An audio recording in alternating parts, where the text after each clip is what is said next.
¿Cómo están, queridos amigos? Bienvenidos a nuestro webinar Primeros Auxilios Psicológicos. Gracias por conectarte. Queremos saludar a todos los que se están uniendo en estos momentos a esta transmisión a través de las redes sociales y también a través de Zoom. Estamos muy contentos de que se estén sumando poco a poco, así que invita ya a las personas que son parte de este equipo que puedan sumarse para aprender más en esta tarde. En el marco de la capacitación tenemos hoy día un webinar de primeros auxilios psicológicos, en el marco de la capacitación en salud comunitaria y gestión de riesgos impulsada por ADRA Paraguay. Así que saludamos también a todo el equipo de ADRA Paraguay que trabaja constantemente para que esto sea una realidad. Quiero presentarme, yo soy Danitza Díaz y quiero saludar a todos los que están conectándose y también presentarles a quienes están conmigo en este segundo webinar en vivo. Quiero acá saludar a quienes están conmigo. Quiero presentar a Sergio Figari. Él ya es de la casa, ya lo conoce. Trabaja en el área de salud mental de ADRA. Sergio, buenas tardes. ¿Cómo estás? Unas palabritas, por favor, para nuestros amigos. Y que se sumen, que el taller va a estar súper interesante, súper bueno. Y también, por supuesto, que puedan ingresar a la plataforma adralab.org, en donde van a encontrar contenido y para de manera complementar todo lo que vamos a estar dando. Excelente, muchas gracias, Sergio. También quiero saludar al magíster Fabio Franco, él es psicólogo comunitario responsable del área de servicios de rehabilitación y habilitación de la Teletón Paraguay. Muy buenas tardes. Fabio, ¿cómo estás? Muy buenas tardes. Muchas gracias por invitarme a este espacio. Y ojalá que podamos contribuir hoy en las prácticas de las personas que trabajan en los diferentes contextos del país. Claro que sí.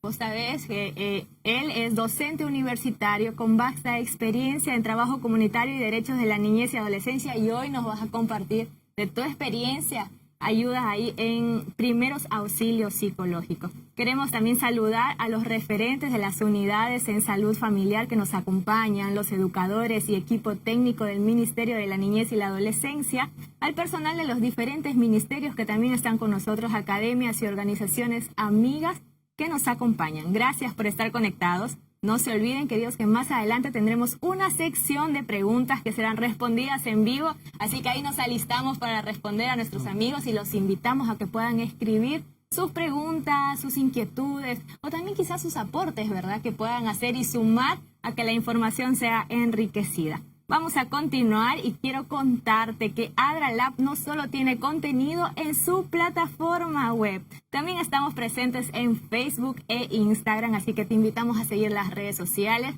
Después de esta transmisión puedes ir a las páginas, darle seguir, compartir con otras personas, encontrarás gran información y te invitamos a que también te sumes a esta familia de ADRA. Vamos acá a continuar, ¿te parece? Vamos a seguir acá con Fabio y con Sergio porque ya estamos ahí con muchas ganas de poder aprender más sobre los primeros auxilios psicológicos y también acerca de la intervención en crisis y el cuidado del propio cuidador necesita tener. ¿Te parece, Sergio, si das ahí el inicio a todo esto? Bueno, y comúnmente creo que todos conocemos los primeros auxilios como aquellas herramientas en las cuales se implementan en un accidente, en una urgencia, ¿verdad? Pero estamos hoy con el magíster Fabio, que nos va a acompañar un poquito en el área de psicología comunitaria y nos va a comentar sobre a qué nos referimos cuando hablamos de primeros auxilios psicológicos. Fabio. Sí, bueno, el término psicológico viene del mundo de la psicología, que es la ciencia que estudia el comportamiento. Y a este término se le suman esto de los primeros auxilios, que como vos bien dijiste, son todas esas primeras medidas que vamos a realizar cuando una persona no solicita un apoyo, una ayuda, es decir, cuando solicita auxilio. Esa palabra auxilio, ¿qué es lo que nos viene a contar? Nos viene a contar de que alguien la está pasando mal. ¿Y cómo sabemos que esa persona está pasando mal? Seguramente porque nos va a solicitar una intervención, porque tiene una fuerte carga emocional y desde todos sus marcos de respuestas probablemente está desafiando ese evento, esa situación o eso que está pasando, que le está pasando en la vida y por lo tanto necesita ahí alguien que conozca de los primeros auxilios psicológicos para contribuir a estar mejor. Fabio, cuando hablamos un poquito y hago un poco referencia a pequeños accidentes que uno de repente tiene cuando es niño, que se cae la bicicleta, etcétera, ¿verdad? Donde hay que tener algunas nociones de intervención, quizás. Entonces, cuando nosotros hablamos de crisis o cuando nosotros hablamos de contención en el área psicológica propiamente, ¿a qué áreas hacemos referencia o en qué áreas pensamos? Bueno, generalmente se suele pensar cuando se habla en psicología en el área de la salud mental, ¿sí? En el área emocional, en lo que le sucede a las personas en el área de sus relaciones y en el área de sus contextos, ¿sí?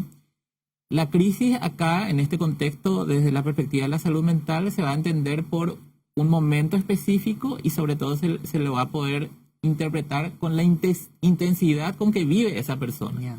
¿Sí? Por ejemplo, un duelo puede despertar, es decir, la ausencia o la pérdida de alguien, puede despertar esa intensidad y uno no sabe en ese momento qué hacer, uno está sufriendo, a uno le está pasando cosas y probablemente necesite o no una intervención en crisis. Una tragedia, como bien dijiste, un accidente, puede ser que no haya ninguna, a mí no me haya pasado absolutamente nada, pero sí a mi hijo, o sí a mi hermano, o sí a mi mamá, entonces eso despierta una crisis, es decir, una carga emocional intensa, y por lo tanto necesito conversar con una persona que pueda brindar esos primeros auxilios. Yeah.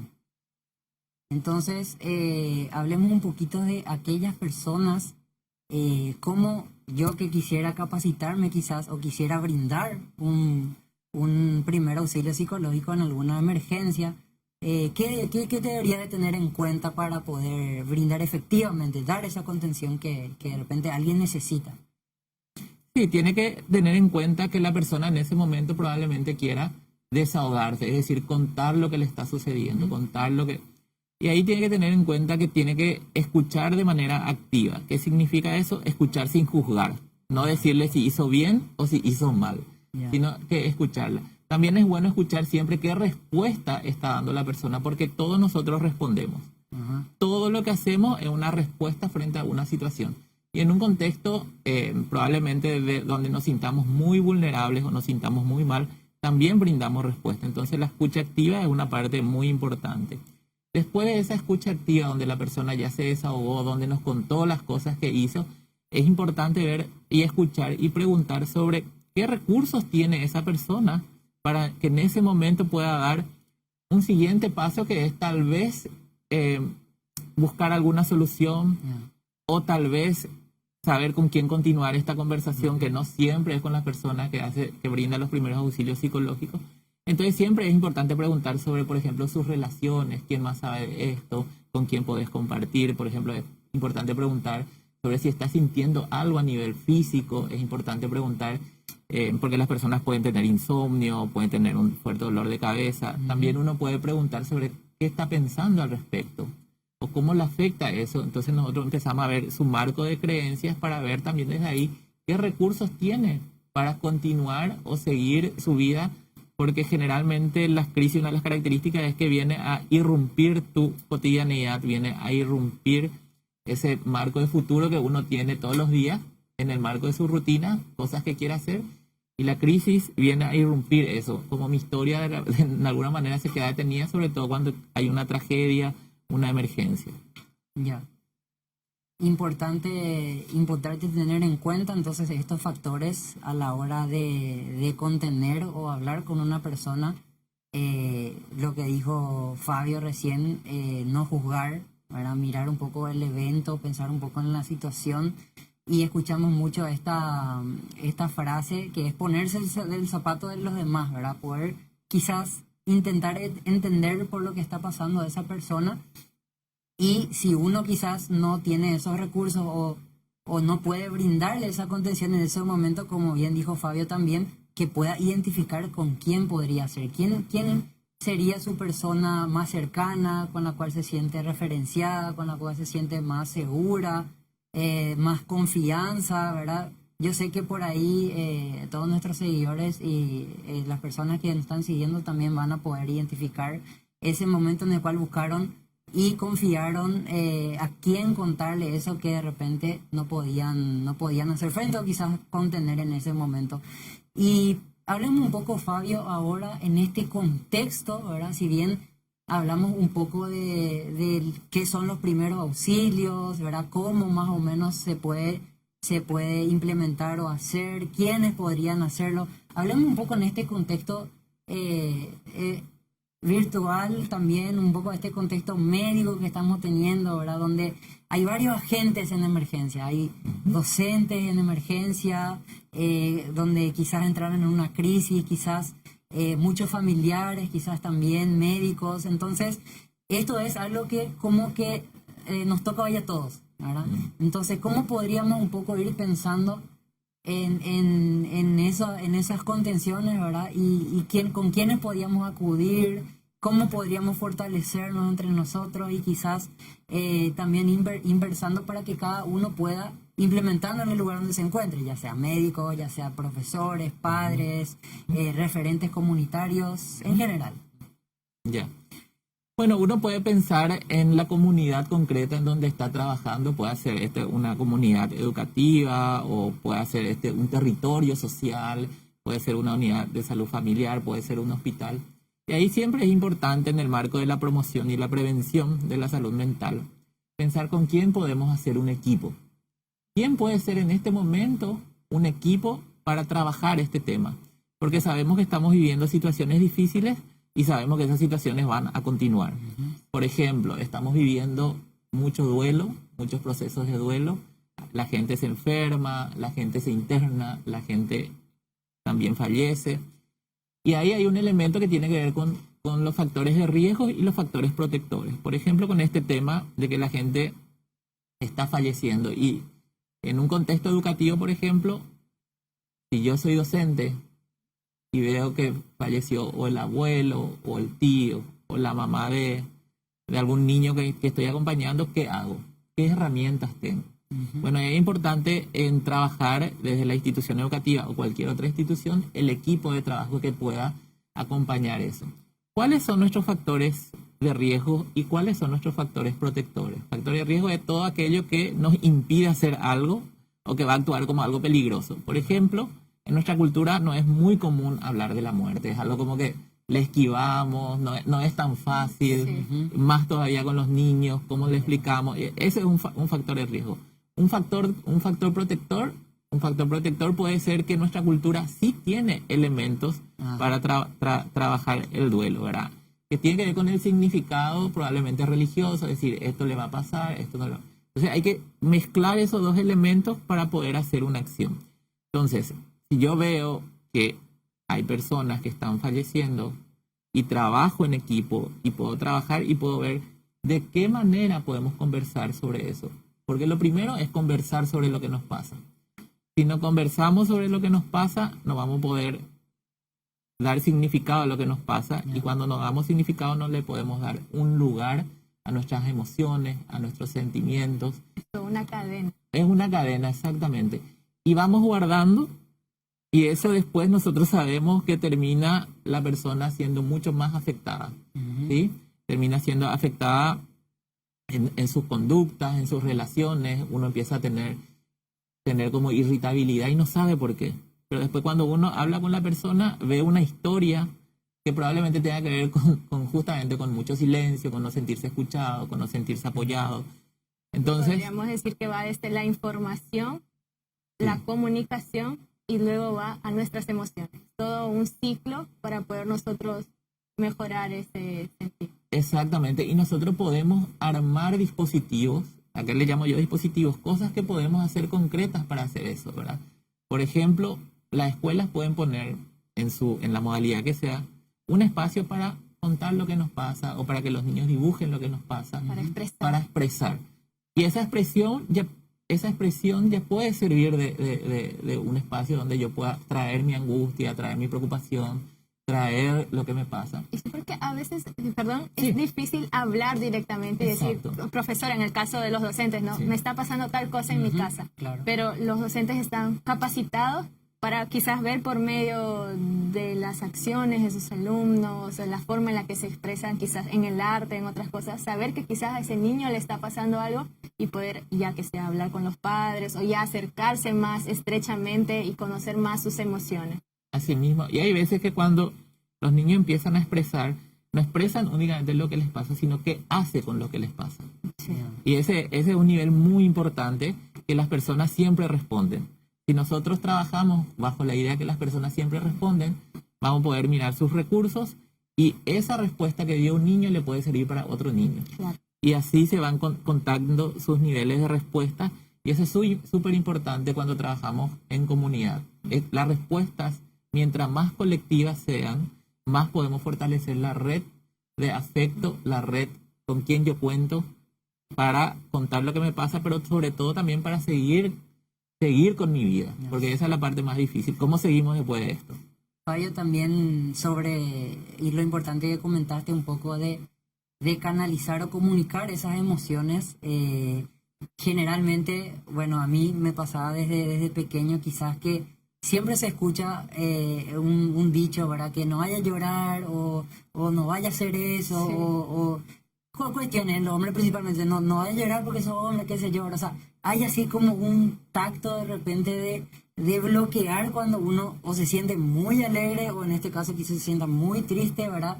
Y ahora hablamos un poquito de darle otro significado, ¿verdad? Poder compartir quizás con aquellas personas de confianza seguras que tenemos y darle otro significado, porque de repente no en el momento pensar un poquito en aquellos eventos buenos o en aquellos eventos positivos, gratificantes que nos dejó una persona en algún momento, ¿verdad? Y hablo un poco de mi experiencia personal.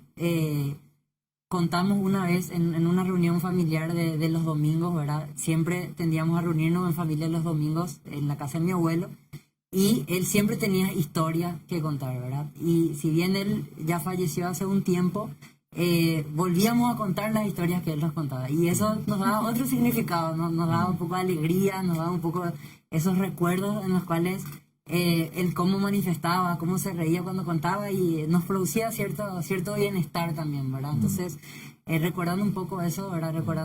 Aplicando un poco a lo que dijiste, creo que eso sería bueno, darle otro significado a un evento que quizás en principio no es tan gratificante, no nos produce tanta bienestar, ¿verdad? Pero poder trabajar un poquito con las personas que nos rodean para poder darle un contenido diferente, quizás. Así que, ¿qué pensás, Fabio, sobre eso? Sí, vos dijiste dos cosas que para mí que quiero rescatar. Uno es que que puede ser un factor de riesgo, claramente, el que los hombres no podamos llorar, que tengamos que guardar, porque se asocia a una idea de fuerza, ¿verdad? Es como que uno tiene que ser fuerte, ¿verdad? Esta idea de ser fuerte. Ese es un factor de riesgo. Entonces, si yo conozco que es un factor de riesgo que es cultural, tengo que trabajar sobre ese factor de riesgo. Por ejemplo, puedo decir en cómo podemos expresar nuestras emociones, de qué manera. Puedo enseñar a los niños, ¿verdad? ¿Para qué? Para evitar que eso de alguna manera siga de generación en generación. En algún momento tiene que haber una generación que diga, no, sabemos que evitar nuestras emociones o guardarnos no nos favorece. Entonces quitemos esa creencia. Eso por un lado, como nosotros para prevenir algo tenemos que atacar el factor de riesgo, que en este caso es cultural. Después, por otro lado, dijiste una respuesta que le dio tu entorno familiar a una situación difícil. Eso es lo que tenemos que rescatar cuando generamos espacios de encuentro, sean en cualquier ámbito. ¿Qué respuesta dio la gente? En este caso, esta familia dio una respuesta a seguir y contando historias. Cuando ellos siguen contando historias, ¿qué están honrando? Un recuerdo. ¿Y por qué es importante para ellos continuar eso? Es decir, vamos entrando en una atmósfera donde validamos las respuestas de la gente y por otro lado hacemos que esa respuesta sea mucho más cotidiana. Porque a veces pareciera ser que los profesionales tenemos una respuesta y la gente otra. Y eso es lo peor que se puede pasar, eso es lo peor que puede ocurrir. Entonces, en la medida que se validan las respuestas, se vuelven cotidianas, es más fácil para la gente agrandar su recurso de respuesta. Súper interesante también, así que quiero invitarle un poquito a nuestros participantes, a las personas que están ahí conectadas, que nos siguen en redes sociales un poco, que si quieren puedan mandar sus preguntas, puedan comentarnos quizás y vemos, ¿verdad? Hablamos acá. Un poco la idea es también que podamos hacer este grupo, hacer esta nucleación de personas, estos encuentros, como dice bien Fabio, en donde podamos ampliar nuestros recursos, ¿verdad?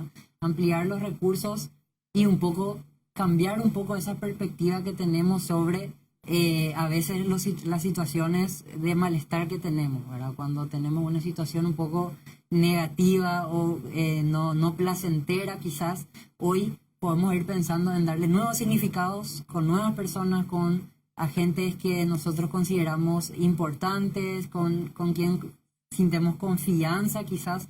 Entonces, eso es hoy nuestro desafío. No sé qué pensás, Anita.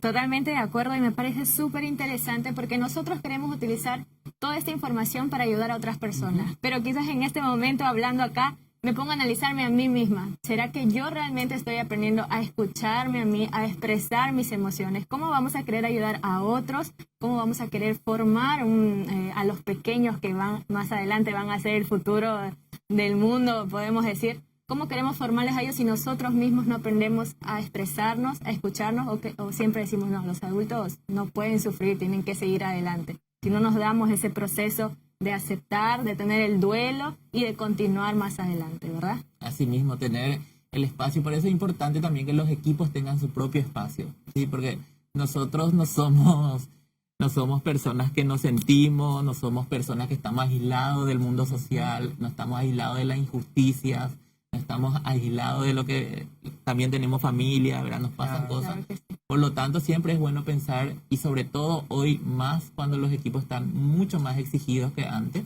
¿verdad? Hoy más pensar en los cuidados a los equipos, ¿verdad? Que es súper importante porque de esa manera vamos a poder acompañar. Siempre se habla también de los cuidados al que cuida. Claro ¿sí? que sí, Por ejemplo, importantísimo. Por ejemplo, las personas que están en los hospitales cuidando a sus familiares.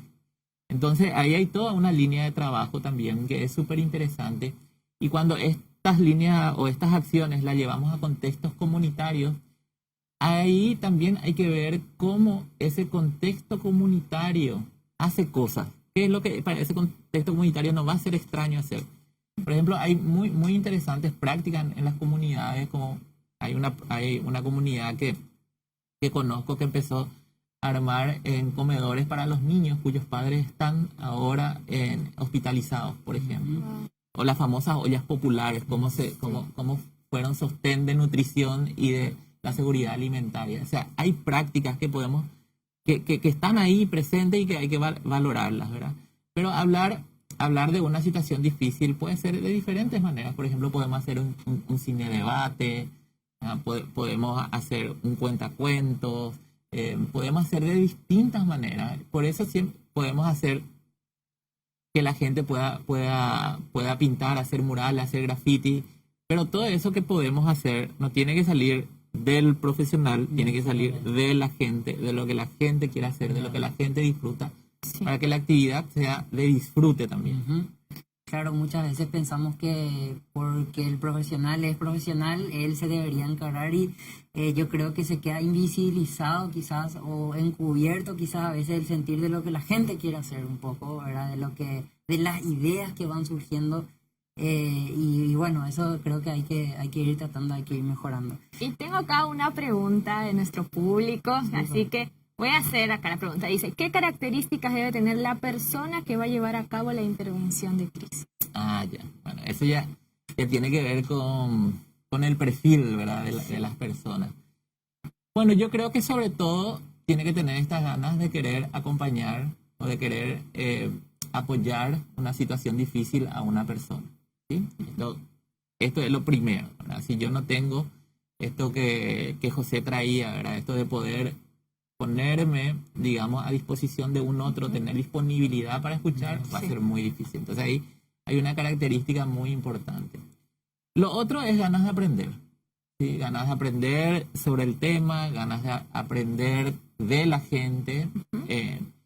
Bueno, y después también hay profesiones muy características como trabajo social, psicología, enfermería. Yo creo que hablar con las enfermeras es lo mejor que uno puede hacer porque son las que más saben de cuidado dentro del sistema de salud, porque están ahí cuerpo a cuerpo con la gente, ¿verdad? Entonces, yo creo que hay profesiones que generalmente están más asociadas al cuidado, que es como más fácil encontrar por ahí, Pero después también hay que ver los líderes comunitarios. Los líderes comunitarios y las lideresas comunitarias, porque ahí las lideresas comunitarias están acostumbradas al cuidado.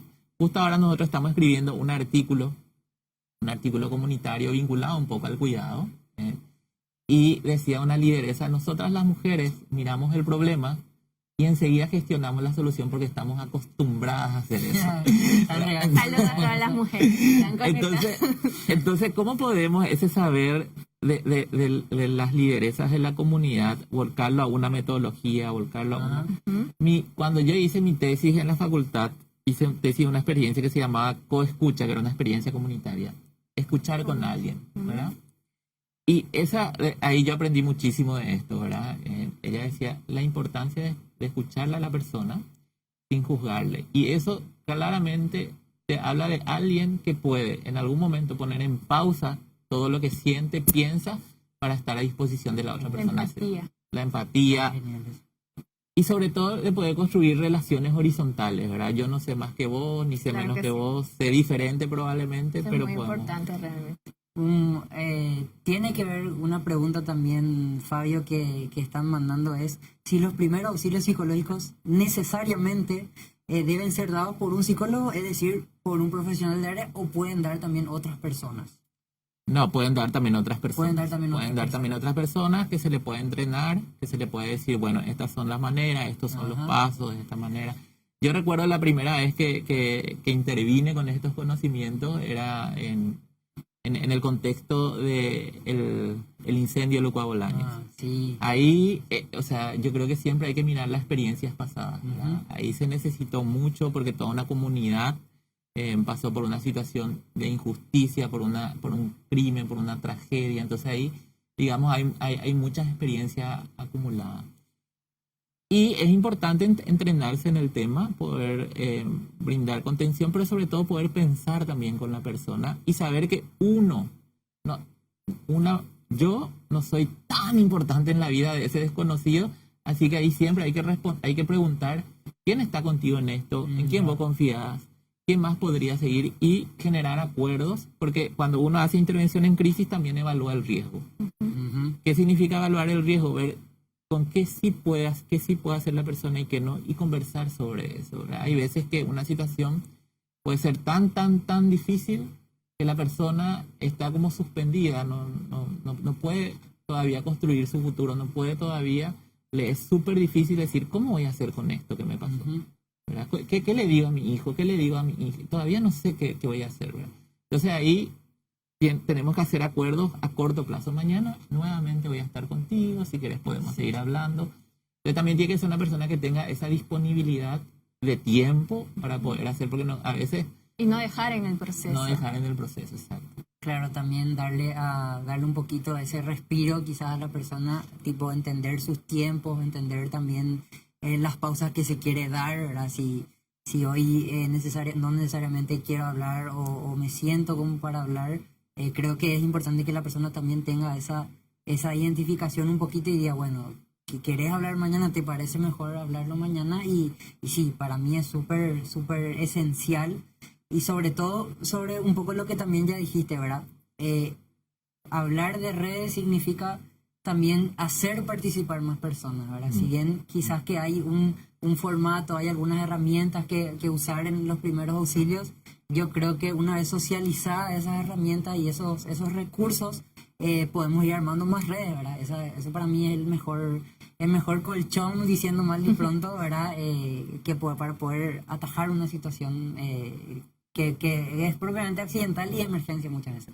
Claro que sí. Recordar también que cada persona es distinta. O sea, no podemos decir, esta es la teoría, en 3 días se tiene que recuperar, en 5 armar su futuro y en 10 ya está todo. Cada uno es distinto. No hay quizás una ecuación exacta, simplemente darse el tiempo de conocer un poco más a la persona, entenderla, escucharla y tener esa contención para ella. Antes de continuar con más preguntas, quiero saludar por acá a los ministerios que nos están acompañando, a las academias y universidades y también a las USFs que están con nosotros. Un abrazo para la USF Cuartelero, gracias por acompañarnos. La USF Cristo Rey, un saludo para cada uno de ustedes. USF Coronel Bogado, bienvenidos. Ahí envíen sus preguntas, sus dudas, sus comentarios. La USF General Resquín, un saludo para ustedes. Y la USF 3 de noviembre, gracias a todos por unirse a esta transmisión, a este webinar especial. Y a las personas que están con nosotros, ahí un saludito para Miriam Benítez, Rebeca Colmán y Ara Gómez.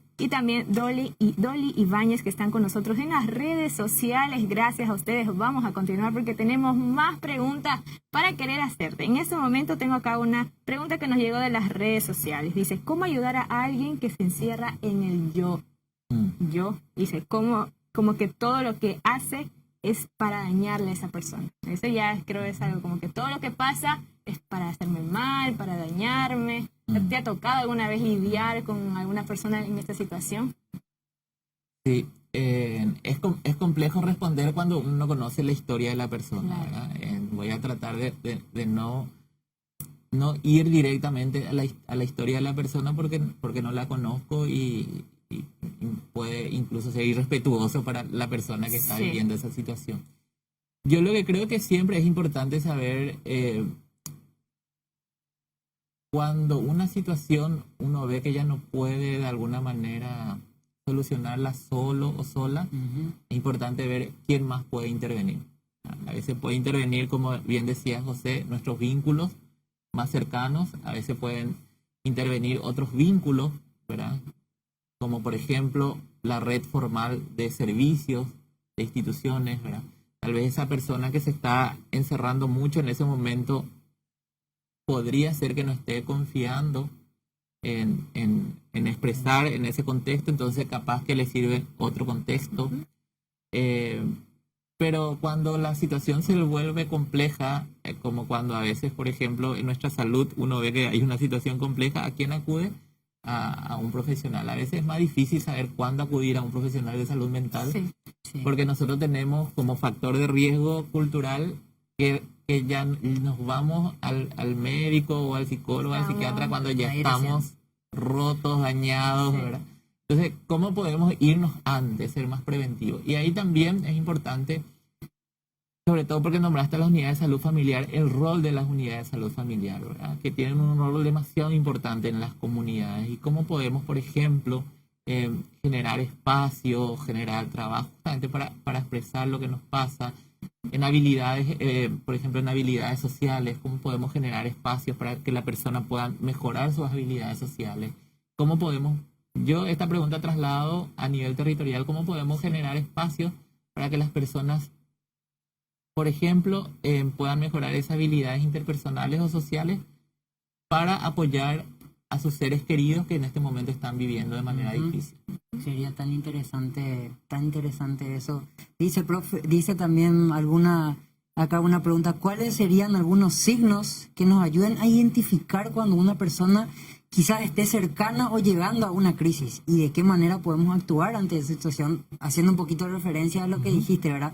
¿Cómo podríamos un poco dejar esa práctica que tenemos, ¿verdad? De ir o preocuparnos por alguien cuando está ya muy quizás dañado o quizás en una situación límite, ¿verdad? Y ir pensando un poco en esos signos de alarma, Fabio, contigo, para que ese entorno quizás o esas personas que quizás están preocupando por otras personas puedan ir identificando esos signos, ¿verdad?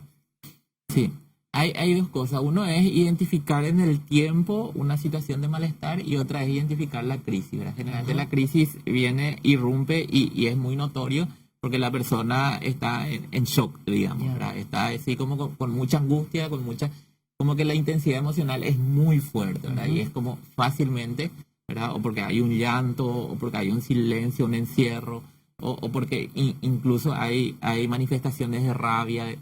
Pero sin embargo, cuando uno va viendo las cosas como de manera histórica, esas situaciones más de malestar, eso es tal vez no tan perceptible. Ahí es importante esto que la gente siempre dice, yo le conozco a fulana o yo le conozco a fulano, ¿verdad? Y hay un indicador o una manera que tenemos que agitar el ojo y el oído es que está cambiando cosas de su rutina, ¿verdad? Cuando cambia cosas de su rutina y nosotros notamos, ¿verdad? Es famoso que la mamá dice, yo le conozco a mi hijo y él algo le está pasando, ¿verdad? O el papá cuando dice, ¿qué es lo que te pasa, verdad? Y de repente puede salir el Y famoso... decimos, Nada, ¿verdad? En las parejas también, ¿verdad? Cuando alguien te dice nada, sabemos que está pasando todo, ¿verdad? Entonces ahí básicamente lo que importa es el vínculo, ¿verdad? El vínculo que tiene la persona le va a servir muchísimo, porque el vínculo pues sabe, bueno, hoy es un día para hablar de esto, hoy no es un día para hablar de esto. Pero cuando hay un cambio muy repentino en la conducta, probablemente algo, y digo probable porque como decía, todas las personas son particulares, singulares, y no nos repetimos, no somos robots, sino cada uno tenemos una historia diferente. Claro, claro. Excelente, tengo una última pregunta acá Claro, para sí. poder compartir y quizás surge de lo que dijiste hace un momento. No necesariamente necesitamos ser psicólogos o tener algún tipo de educación en eso. Cualquier persona puede brindar estos primeros auxilios. Pero acá surge la incógnita. ¿Es necesaria una previa capacitación para poder, en qué consistiría esta capacitación, cómo se desarrollaría para poder nosotros brindar esos primeros auxilios psicológicos? Sí, claramente tiene que haber un entrenamiento, ¿verdad? No es que uno sencillamente porque siente que sabe escuchar, ya van a pasar cosas, ¿verdad? No tiene que haber un entrenamiento, porque ese entrenamiento también es con uno mismo, ¿verdad? ¿Qué me pasa a mí cuando veo o escucho algo que a mí también me está tocando en mi historia, por ejemplo? Entonces ahí uno tiene Nos que... rompemos en llanto juntos. Claro. No, que a veces puede ser importante, pero nosotros ahí tenemos que estar para otras cuestiones, ¿verdad? Entonces hay un entrenamiento, también hay bibliografía, hay gente que estudia, pero digo que no únicamente puede hacerlo un psicólogo, pero sí una persona que se haya formado en eso. De hecho, ustedes tienen toda una línea de formación y en el ADRA Lab hay incluso charlas donde dicen paso a paso qué hacer. Y bueno, hay pasos que tienen que ver con también cuando uno hace este entrenamiento de hacer el roleplay, empezar a tener las primeras experiencias, ¿verdad? Y en esto, por ejemplo, esto que yo decía, ¿verdad? La escucha, el poder pensar, el poder evaluar el riesgo, el poder ver la respuesta, las preguntas, cómo preguntar. Cómo preguntar es demasiado importante. Para mí es la clave cómo preguntar, ¿verdad? Sí. Claro que sí. Dije que era la última pregunta, pero nos llegó ahora sí una última pregunta. Esta es Vania González y nos dice, ¿cómo ayudar y cómo sobrellevar la salud mental de familiares de pacientes con COVID? Sí, esa es la parte muy difícil, muy compleja, porque hay dos cuestiones, ¿verdad? Generalmente el familiar que está en el hospital y después está el familiar que está en la casa. Sí. El familiar que está en el hospital, por lo general, no sé cómo será ahora realmente, pero los familiares de hospitales, por lo general, tienen su propia red de contención, que son otros familiares, ¿verdad? Sí. Cuando uno recién ingresa en un hospital, el que está antes que vos te va diciendo cómo funciona todo. Ahí hay una primera red. Y ahí es interesante ver, sobre todo, qué están necesitando ese grupo. Es ir a preguntar. La pregunta siempre debe prevalecer. ¿Qué necesitan? ¿Qué quieren? A veces se necesita información. A veces se necesita compartir un espacio, a veces se necesita hacer gimnasia, a veces se necesita movernos un ratito, a veces se necesita algo, a veces se necesita una actividad recreativa. Entonces ahí es importante con ese grupo preguntar qué quieren, qué necesitan, en qué podemos ser útiles. Claro. Después está la familia que está en la casa, ¿verdad? Que ahí también la familia que está en la casa muchas veces lo que quiere es información, saber en qué puede colaborar. Y yo creo mucho en la idea de equipo, ¿sí? ¿Cómo podemos hacer equipo en esto? ¿En qué cada uno es más hábil? Hay gente que es más hábil haciendo ciertas cosas. Bueno, y ahí tal vez en estos momentos tan difícil es también un momento para reorganizar la familia, ¿verdad? Bueno, vos que antes no te ocupabas tanto de esto, ¿cómo te podés ocupar, verdad? Y reorganizar. Yo sé que eso no es fácil, pero es una forma de responder frente a la situación. Sí. Muchísimas gracias, queridos amigos, por acompañarnos. Vamos a saludar a más USFs que están conectadas con nosotros. Tenemos a Iturbe Guaira, que está conectado con nosotros, la USF Torín, la licenciada Daisy Mesa, obstetra de la USF Los Rosales. Gracias por estar con nosotros. La USF Puerto Sastre. Un saludo para ustedes también. Y la USF que están con nosotros, les agradecemos también por acompañarnos en este webinar. Y no sin antes recordar que nosotros estamos acá juntos, pero respetando las medidas sanitarias. Acá un poco de distanciamiento, con el tapaboca, ahí a un costado el alcohol, en alcohol en gel. Así que les recordamos siempre la prevención importante, más en estos tiempos de crisis que estamos viviendo. No bajar ahí la guardia y continuar con las medidas sanitarias. Gracias, amigos, por acompañarnos. Unas últimas palabras, así, un minuto de resumen de lo que hablamos hoy, Sergio. Y luego pasamos acá con Fabio. Y enfatizar un poco en la idea de equipos, ¿verdad? Escuchamos muchas veces cuando un poco se juegan los partidos de la Luis Roja, quizás de la Garra Mareté, de la Garra Guaraní, un poco yo creo que apropiarnos de esa idea, ¿verdad? Para hacerlo nuestra hoy, empezar a armar equipos, empezar a tomar roles que quizás antes no teníamos. Si uno sabía hacer otra cosa, mamá hoy no está en la casa o papá hoy no está en la casa, está ayudando a un paciente o está ayudando a un familiar que hoy podemos decir, bueno, quizás yo no voy a poder estar hoy ahí, pero me toca jugar también el partido ayudando, siendo el arquero, siendo el defensa, siendo delantero, ¿verdad? Y yo creo que es más que nada eso, como dijo Fabio, armar equipos y poder escuchar, poder detenerse un poquito, escuchar y saber qué los demás quieren y poder acompañar en ese proceso más que nada. Claro que sí, muchas gracias, Sergio. Fabio, unas últimas palabras para nuestros amigos que están conectados con nosotros. Sí, yo creo que es la importancia del vínculo. ¿Sí? El vínculo finalmente va a definir hacia dónde irnos, la importancia de expresar lo que nos pasa, la importancia de dialogar y la importancia de construir con los referentes comunitarios, con las líderes comunitarias, porque son ellas las que saben cómo es el territorio, qué recursos hay y hacia dónde tenemos que irnos. Muchísimas gracias. Muchísimas gracias a ustedes, queridos amigos. La opinión de ustedes es importante para nosotros. Hacemos esto para poder llegar a ustedes con la información correspondiente. Es por eso que vamos a realizar una encuesta de satisfacción que dejaremos ahí en la transmisión y también en el Zoom para que ustedes puedan darnos sus comentarios, decirnos en qué podemos mejorar para hacer un mejor trabajo. Agradecemos a cada uno de ustedes y también les invitamos a seguir nuestras redes sociales. Ya están siguiendo, ¿verdad? Ahí ya le dieron me gusta y voy a revisar, por favor. Así que ustedes también sigan nuestras redes sociales. Nos encuentran en Facebook, Instagram y YouTube. Denle like, compartan con sus amigos y nos vemos en el siguiente webinar.